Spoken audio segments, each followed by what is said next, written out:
This is Gospel Music Today. We're at the National Quartet Convention in Louisville, Kentucky, talking with members of McMillan and Life.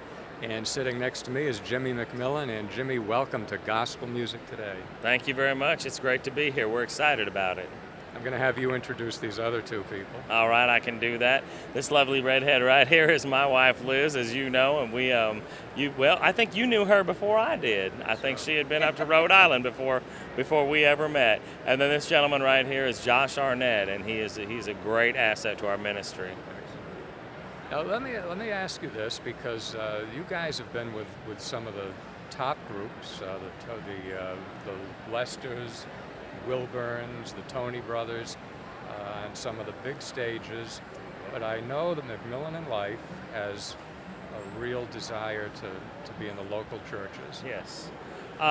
One of our favorite things, it's always been one of my favorite things really, is to sing in a local church. I like the idea, I like being able to be close to the people that I'm singing to, and I think that's really something that we all like, to be able to be close to them and to see the reactions and to actually be able to interact and see results from the ministry that you're doing. And you get a lot more of that when you're up close and personal. Josh, let me find out how you got involved in gospel music. Well, it's kind of easy. My dad sang song evangelism all my life, and after I got out of high school, I traveled in a local college group, and after that, I kind of piddled around in other groups, but I emailed Jimmy one time, and he was looking for somebody, and we just kind of connected, and that's the end of the story from here. So, well, that's the beginning of the story. I want to ask Liz the same question, although I know that with you it's in your DNA. But tell me a little bit about Liz McMillan. Well, professionally I started with the Spears, the New Spear Revival, 6 years ago.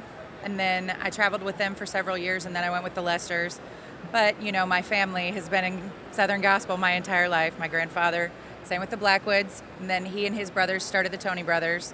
My cousin Terry is carrying on the Tony Brothers, and it's kind of where it all goes.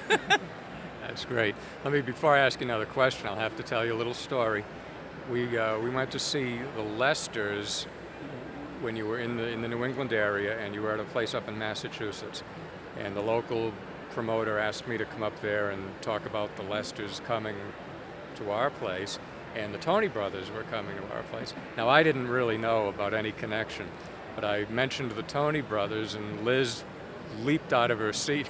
I didn't know what was wrong with her, but that was the first time that I realized there was that connection. Now, you guys have been doing some recording.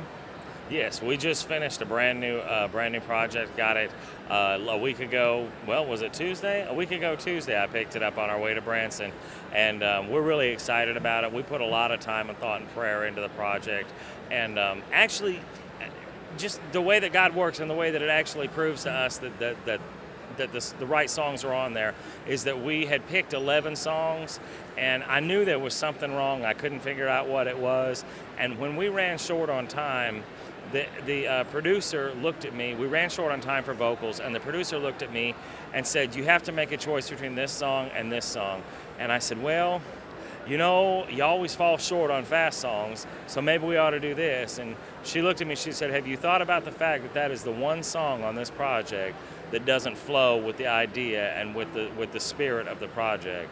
And it was just immediate that it hit me that we'd come that close to matching the spirit on all of the songs. And the theme of the project is just about how God can pick you up when you're down, how if you'll surrender to Him, that He will every single time walk you through any valley that's necessary, and when you can't do it alone or you can't do it anymore, He'll pick you up and carry you. Now, the title of the CD is, what a great title. Explain that. It's entitled "No Storm Wasted." We got a great song from Twyla Labar. I had called her and asked her for some songs, and she sent me probably 10. And as we were going through it, Liz and I had been through a really tough time in the last year and a half, just some situations in the family, and we'd been dealing with health problems with her grandfather and other things like that, and a lot of things that we were just sitting back going, Lord, I don't understand why these things have to be. And we'd just come to the conclusion that after every storm, you can look back and you can say, Lord, what can I learn from this so that I don't have to go through it again? And when we sat down to listen to the songs from Twyla, there was a song entitled "This Storm," and as we listened to it, it talked about, Lord, whatever happens, good, bad, or indifferent, when this storm's over, don't let it go to waste. Let me learn something. And so that really became the theme of the album. That's a great title. There's been some songwriting now from McMillan in life too, right? Well, I put one of my songs on here. It's one actually that I wrote about 6 or 7 years ago with a totally unknown artist named Ricky Atkinson. And he's had no acclaim and he's had no success. So if you buy as many of these CDs as possible, it would really boost his ego and his self-image, I'm sure, as well as really support our ministry. But we had written a song together called Gethsemane, and it talks about how that the Lord actually made the decision in the Garden of Gethsemane.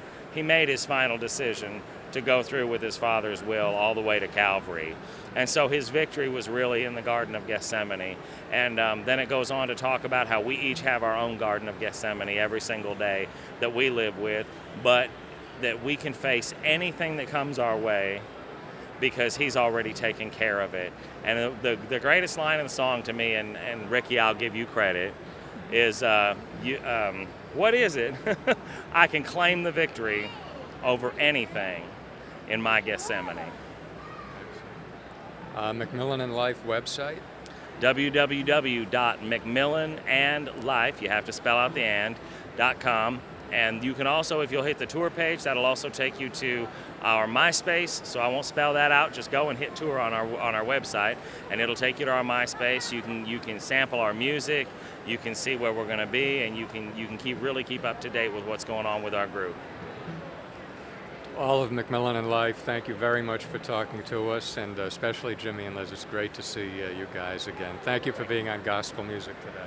Thank you. We appreciate the opportunity. Now back to more Gospel Music Today.